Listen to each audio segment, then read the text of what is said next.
Hey guys, welcome back to my YouTube channel step forward. तो देखिए, आज मैं आपके लिए यहाँ पर लेकर आया हूँ जो चैप्टर 5 है, दैट इज़ वाटर।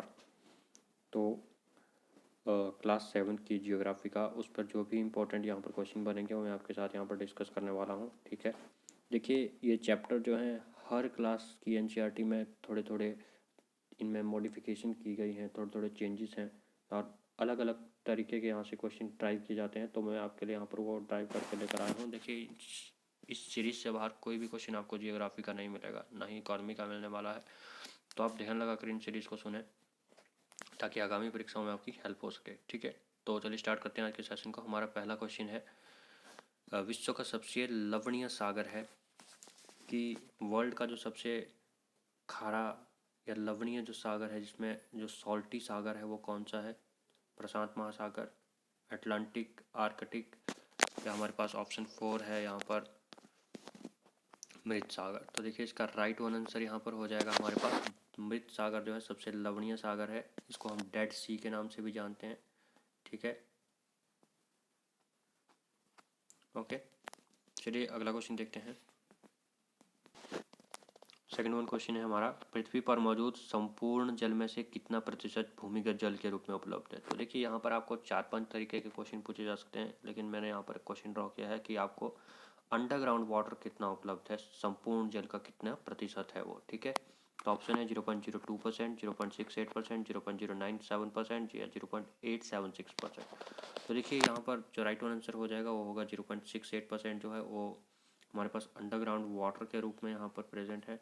तो इतना कम अगर हमारे पास अंडरग्राउंड वाटर के रूप में उपलब्ध है, तो बाकी जल हमारे पास किस रूप में उपलब्ध है वो हम अभी देखेंगे। तो देखिए, महासागरों में हमारे पास जो है 97.3% जो जल है वो महासागरों में पाया जाता है, जो कि पीने योग्य नहीं होता।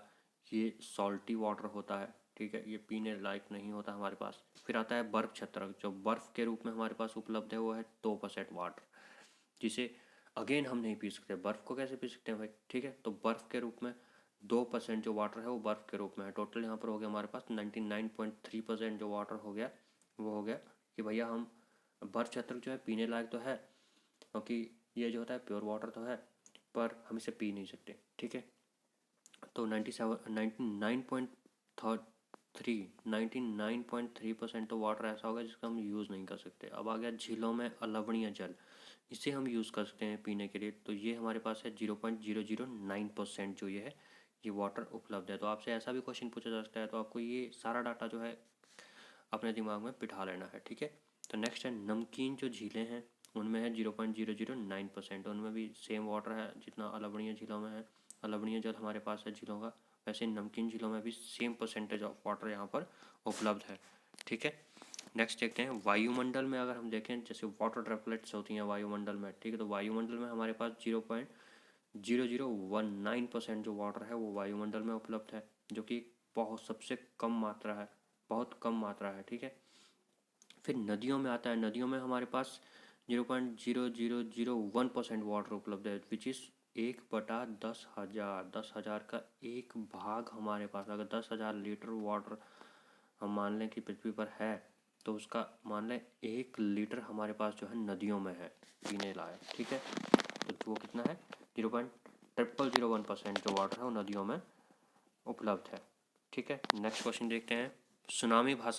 सुनामी किस भाषा का शब्द है? तो सुनामी बोलना है, बताना है हमें किस भाषा का शब्द है। जापानीज, चाइनीज़, अमेरिकन इंग्लिश या इंडियन भाषा का यहाँ पर शब्द है। ठीक है, तो देखिए इसका राइट वन आंसर हो जाएगा जापानी भाषा का यह शब्द है। ठीक है, तो आपसे स्पेलिंग भी पूछ सकते हैं, तो TSUNAMI यहाँ पर सुनामी की स्पेलिंग होती है। ये टी यहाँ पर साइलेंट रहता है, आपको छोटी क्लासों में भी आपने पढ़ा होगा। तो सुनामी जो होती है पोताश्रय तरंगों के कारण यहाँ पर उत्पन्न होती है। कौन सी तरंगों के कारण? पोताश्रय, को याद होना चाहिए, पोताश्रय तरंगों के कारण यहाँ पर सुनामी जो है उत्पन्न होती है। ठीक है, ये आपको पता होना चाहिए। क्वेश्चन ऐसा भी पूछ सकता है वो। ठीक है, नेक्स्ट क्वेश्चन है महासागरीय जल के विस्थापन का कारण है भूकंप, ज्वालामुखी उद्गार, जल के नीचे भूस्खलन होना या ऑल ऑफ दिस। तो देखिए, महासागरीय जल के विस्थापन का कारण ये भूकंप भी हो सकता है, भूकंप के कारण भी महासागरीय जल का विस्थापन हो सकता है। ज्वालामुखी उद्गार के कारण भी महासागरीय जल का विस्थापन हो सकता है, और जल के नीचे अगर भूस्खलन हो जाए तब भी इस जल का विस्थापन हो सकता है। विस्थापन means displacement of water, like एक जगह से दूसरी जगह वाटर का मूव करना हाई स्पीड में, ठीक है। तो ऑल ऑफ दीज इसका सही आंसर हो जाएगा ऑप्शन डी, ठीक है। नेक्स्ट क्वेश्चन देखते हैं, भारतीय सीमा का दक्षिणी बिंदु है, ठीक है। तो हमें यहाँ पर बताना है कि भारतीय सीमा का दक्षिणी बिंदु कौन सा है। तो देखिए भारतीय सीमा का जो दक्षिणी बिंदु है that is Indira point. Indira point यहाँ पर भारतीय सीमा का दक्षिणी बिंदु है, ओके। किबिथु यहाँ पर हमारे पास पूर्वी बिंदु आता है, इंदिरा पॉइंट दक्षिणी बिंदु आ गया। इंदिरा कॉल हमारे पास आएगा उत्तरी बिंदु, और गौहर मोती से बोलते हैं ये आएगा यहाँ पर पश्चिमी बिंदु आता है भारत का, ओके, ठीक है। सो नेक्स्ट क्वेश्चन देखते हैं, क्वेश्चन नंबर 6 है, दिन में कितनी बार महासागरीय जल का चढ़ना या उतरना ज्वार भाटा कहलाता है। तो दिन में अगर 2 बार वाटर अपलिफ्ट हमारे पास यहाँ पर हो रहा है, ऊपर जा रहा है, इसमें उतार चढ़ाव आ रहा है, फिर ये उतर रहा है, दिन में 2 बार अगर ऐसा होता है तो ये ज्वार भाटा यहाँ पर कहलाता है, ठीक है। नेक्स्ट क्वेश्चन देखते हैं, पृथ्वी पर कब बृहद ज्वार भाटा आते हैं। कब जो है पृथ्वी पर बड़े बड़े ज्वार भाटा आते हैं, ठीक है। तो जब सूर्य और चंद्रमा दोनों पृथ्वी के परपेंडिकुलर हों, ठीक है। आगे मैं आपको इसको डायग्राम के थ्रू भी बताऊंगा। दूसरा है तीनों एक रेखा पर हो, या पूर्णिमा के दिन या अमावस्या के दिन। तो देखिए इसका राइट ऑन आंसर यहाँ पर हो जाएगा, यहाँ पर जो राइट ऑन आंसर होगा वो होगा बी, सी एंड डी। ये तीनों ही यहाँ पर करेक्ट है, लाइक तीनों एक रेखा में है, ओके। ये हमारे पास सोलर सन है, अगर हमारे पास यहाँ पर अर्थ है और यहाँ पर मून है इसके पीछे, ठीक है। तो आप मान के चलो कि यहाँ पर जो है अब इस दिन अमावस्या होगी, आपको चांद नहीं दिखेगा, ठीक है। तो इस दिन भी बृहद ज्वार भाटा आते हैं due to force of attraction यहाँ पर होती है, ग्रेविटेशनल फोर्स यहाँ पर होती है उसके कारण। या फिर ऐसे हो सकता है कि सन यहाँ पर हो, यहाँ पर आपका चंद्रमा हो और यहाँ पर आपका पृथ्वी हो। तो यहाँ पर पूर्णिमा के दिन होगा और इस दिन भी आपके ज्वार भाटा जो होते हैं बृहद ज्वार भाटा आते हैं। तो तीनों एक रेखा में है इन दोनों कंडीशन में, तो ये ऑप्शन ई जो है सही हो जाएगा कि बी, सी और डी तीनों ही करेक्ट है।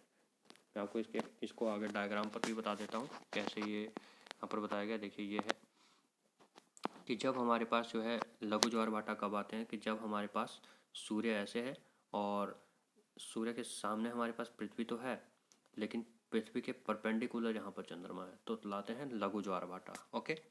लेकिन जब हम बात करें बृहद ज्वार भाटा की, तो बृहद ज्वार भाटा के केस में तीनों ही एक ही लाइन में होते हैं। जैसे चंद्रमा अभी सूर्य के सामने है और पृथ्वी यहाँ है इसके पीछे, तो इस दिन होगी हमारे पास पूर्णिमा होगी, हमें पूरा चांद दिखेगा, ठीक है। तो बृहद ज्वार भाटा आएंगे। और नेक्स्ट कंडीशन है जब चंद्रमा पृथ्वी के पीछे होगा, तो अमावस्या बनेगी, अमावस्या की रात उस दिन होगी और उस दिन भी बृहद ज्वार भाटा आते हैं, ठीक है।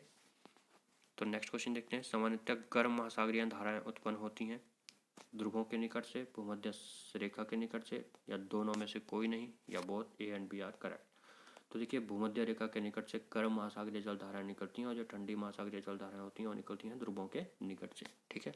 तो मैं आपको आगे एक ट्रिक बता देता हूँ कि कैसे आपको याद रखना है कौन सी गर्म जल की जो धाराएं हैं वो कौन कौन सी हैं विश्व में, ठीक है। बाकी जो बचेंगी वो ठंडे जल की वो ठंडी जल की महासागरीय धाराएं होंगी, तो आप डिफ्रेंशिएट कर सकते हो पेपर में बड़ी आसानी से, ठीक है। जैसे एक ट्रिक है कि हम बोले ग्रीन बगुला क्यों केला फेंक रहा है, FAK लिखना है ऐसे, फेंक रहा है, क्यों केला फेंक रहा है, ठीक है। तो देखिए हम से हो जाएगा हम्बोल्ट महासागरीय धारा, ठीक है।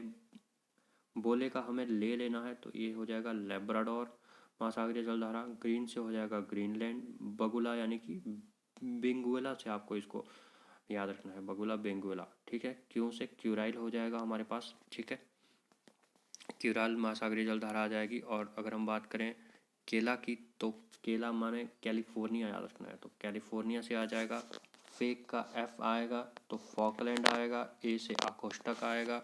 देखिए मैं आपको यहाँ पर बता दूँ, ए से यहाँ पर अकोष्टक आ रहा है और के से यहाँ पर हमारे पास कनेरी जल धारा आ रही है। तो ये जितनी भी जो जल धाराएँ बनी यहाँ पर 1 2 3 4 5 6 होगी और 7 8 9, ये 9 जो महासागरीय धाराएं हमारे पास यहाँ पर बनती हैं ये हैं गर्म जल की धाराएं। और बाकी जितनी भी जो महासागरीय जल धाराएं हैं वो ठंडे जल की महासागरीय जलधाराएं हैं। तो इससे आप डिफ्रेंशिएट कर सकते हो बड़े आराम से। तो आपको ये ट्रिक याद रखनी है। हम बोले ग्रीन बगुला क्यों केला फेंक रहा है? हमसे हमबोल्ट, ले से लेब्राडोर, ग्रीन से ग्रीनलैंड, बगुला मैंने बेंगुएला, क्यों से क्यूराइल, के से केला से कैलिफोर्निया, एफ से फॉकलैंड, ए से अकोस्टा, के से कनेरी।